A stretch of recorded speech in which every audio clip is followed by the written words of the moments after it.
Hello, मैं मधु तिवारी आप लोग के सामने उपस्थित हुई हूँ बहुत ही सुंदर चुमाओन का गाना लेकर के। आप लोग को अच्छा लगे तो मेरे चैनल को सब्सक्राइब ज़रूर कीजिएगा। तो चलिए गाना शुरू करते हैं। हमरा ललन जी के गोरे गोरे दुनु गाले, हमरा ललन जी के गोरे गोरे दुनु गाला। माँ भी चूम लिया, भाभी भी चूम लिया, चूम लिया कुल परिवार।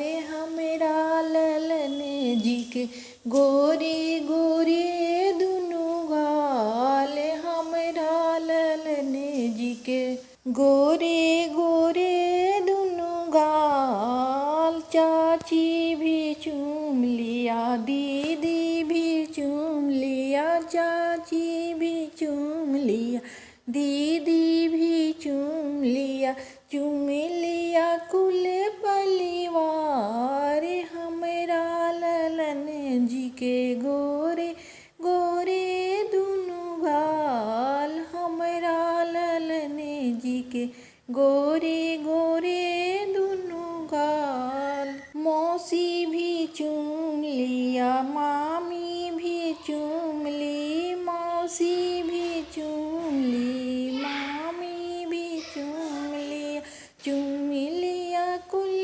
परिवार। हमरा ललन जी के गोरे गोरे दुनु गाल, हमरा ललन जी के गोरे गोरे दुनु गाल, हमरा ललन जी के गोरे गोरे दुनु गाल। प्लीज़ मेरे गाना अच्छा लगा हो तो मेरे चैनल को सब्सक्राइब ज़रूर कीजिएगा।